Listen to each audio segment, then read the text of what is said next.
Hello दोस्तों, आज की हमारी कहानी है रेत से चीनी अलग करना। एक बार बादशाह अकबर, बिरबल और सभी मंत्रीगण दरबार में बैठे हुए थे। सभी की कार्यवाही चल रही थी। एक एक करके राज्य के लोग अपनी समस्याएं लेकर दरबार में आ रहे थे। इसी बीच वहां एक व्यक्ति दरबार में पहुंचा। उसके हाथ में एक मर्तबान था। सभी उस मर्तबान की ओर देख रहे थे। तभी अकबर ने उस व्यक्ति से पूछा, क्या है इस मर्तबान में? उसने कहा, महाराज, इसमें चीनी और रेत का मिश्रण है।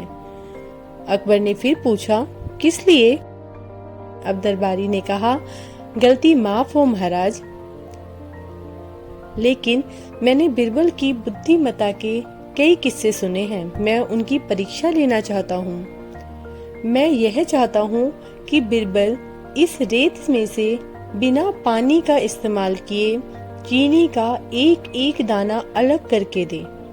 अब सभी हैरानी से बिरबल की ओर देखने लगे। अब अकबर ने बिरबल की ओर देखा और कहा, देख लो बिरबल, अब तुम कैसे इस व्यक्ति के सामने अपनी बुद्धिमानी का परिचय दोगे? बिरबल ने मुस्कुराते हुए कहा, महाराज, हो जाएगा, यह तो मेरे बाएं हाथ का काम है। अब सभी लोग हैरान थे कि बिरबल ऐसा क्या करेंगे कि रेत से चीनी अलग अलग हो जाएगी। तभी बिरबल उठे और उस मर्तबान को लेकर महल में मौजूद बगीचे की ओर बढ़ चले। उनके पीछे वह व्यक्ति भी था। अब बिरबल बगीचे में एक आम के पेड़ के नीचे पहुंचे। अब वह मर्तबान में मौजूद रेत और चीनी के मिश्रण को एक आम के पेड़ के चारों तरफ फैलाने लगे। तभी उस व्यक्ति ने पूछा, अरे, ये क्या कर रहे हो? इस पर बिरबल ने कहा, यह आपको कल पता चलेगा।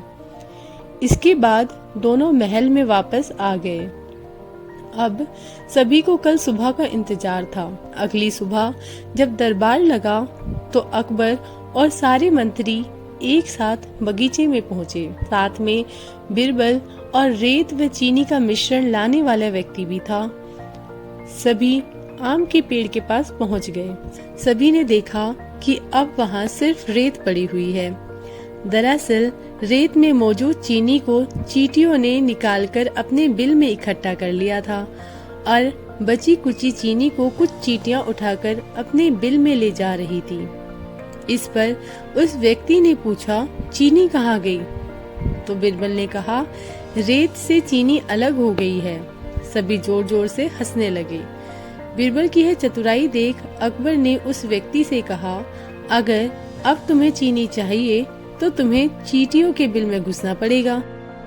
इस पर सभी ने फिर से ठहाका लगाया और बिरबल की तारीफ करने लगे। इस कहानी से सीख मिलती है कि किसी को नीचा दिखाने का प्रयास आपके लिए हानिकारक हो सकता है। आपको हमारी ये कहानी कैसी लगी, हमें कमेंट करके जरूर बताइए। और इसी तरीके की कहानियाँ सुनना चाहते हैं तो हमारे चैनल को सब्सक्राइब और वीडियो को लाइक करना ना भूलें। धन्यवाद।